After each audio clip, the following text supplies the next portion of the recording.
अकोई religious minister बना कुछ के दमने से आया मैयामना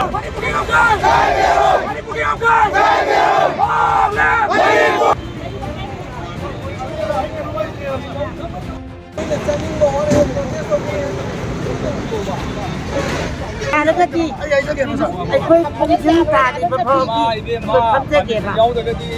ขนาดนี้อย่าให้มันทำเลย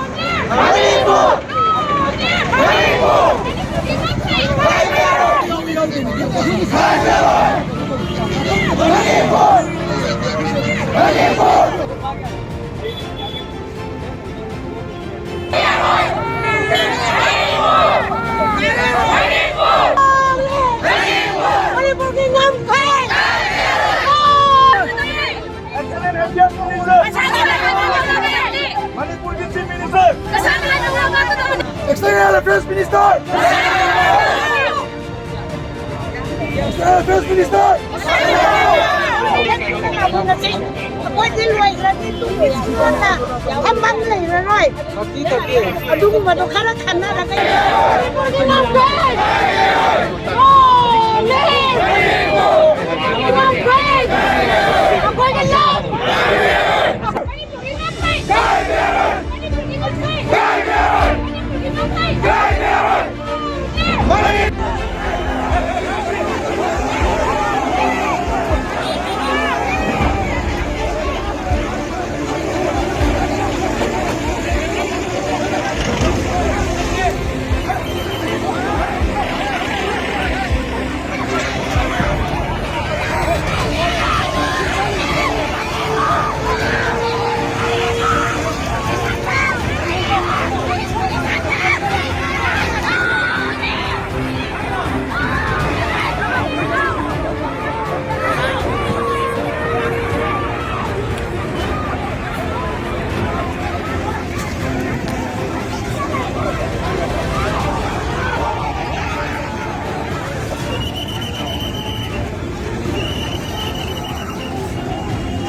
I park show se I koi ifai phuna thumam matam da yam park show me ba ngasi di I koi shop khale ba I koi macha machu ling na leire ba I koi picture ba ya ba picture la kan da I koi gi housing say na ri ba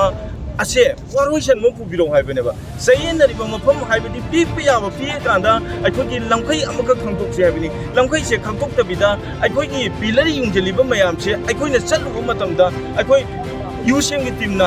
79 degi na 102 chalu matam da kilometer ahum mangba manga mangba ani mangba am mangba ai koi 102 che ukul lan thu kare ai koi na chali bam phum de ai koi yang phoja sida ai koi ni yam nungai ke ba aduga ai koi na ngasi gi ai koi gi honorable chief minister amadi honorable ai koi gi union minister state ai koi gi yambung RK ranin RK ranjan na so Pafam khudima ai koi thangre ba kari aina thangi gai matam da hai ba mafam se masi khabi ginu hai bane ba yambung ranjan na hai ri se hai ri ba pillar sayen ri bising ji verify to ge hai bane ba adu ju October tha manung da ngasi phawba tawdana leiba ai je Manipur miyambu mahakna adumba wakalon ama chemdo ai koi nungai te madu tawgunu hai bane Manipur miyam gi yengna bo oirakane hai bane ba aduga ai koi gi honorable chief minister na ai koi gi Sayen na riba mafam sing ase fencing khan ganu hai bane ba maju mana khan lo na thaja bu pi bane ba ngasi phawgo da ai koi lang ge ai koi kha da ba lang da kan da uran lana de ta kha ba thabok che taw da me ai koi je ai koi Kabu Valley gi wathok ta gi Kabu Valley hai bi se ai koi Manipur gi lam ne ba Kabu Valley Manipur gi lam se kamai to ge Myanmar da pithok kare ba Myanmar da pithok kar matung da ai koi gi Manipur ki mangje bo hore ba aduga India ki mangje bo hoide ba akoi chu India ne ba adu India ki Andaman and the Nicobar Island de lokchen ge ba adu itar ga di akoi ki lamdi mang ga su India ki lamdi mang di haibne ba aduna India na sanai ba policy jing ge akoi state state le ba chief minister state state ki union minister hoi ge ba aduma yamung RK ranjan amadu fazana khangjina tawgadamni haisini ngasi phawbada haidokiba wangang da nufa orgadi nufani haidokiba wangang na chatoi haidokiba wangang dagadi aikoi miyamgi ihok famagdi ihok tawgani mi ngasi lising ama tang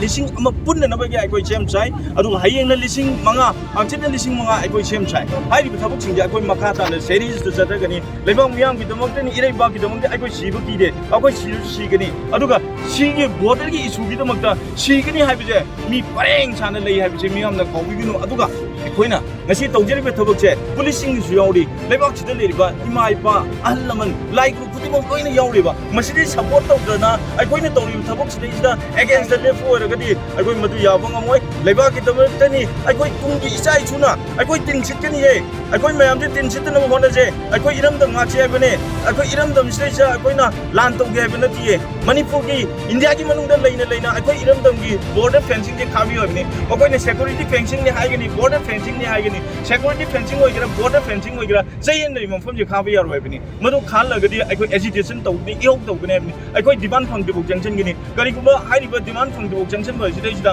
aikoi ngasi gi pambiri ba lega ki chief minister amadi ngasi gi union minister oiba yambung rk ranjana thabo oina pangthok dragadi akan bi ihok sem chare aduga 18 june aikoi ngarang na handle loigi da ngari 18 june je kari gi damok ta thoino namkhai gi damok ta apun bi saktam bai bi yar hoibigi nam thok namkhai gi damok ta aikoi united committee manipur miyamgi ihok manung da sengibini united committee manipur namkhai gi damok ta lepani apun bi saktam gi damok ta lepani masida signal ba kodima united committee manipur na aikoi madu mayok na gani habidu miyam da thamjeri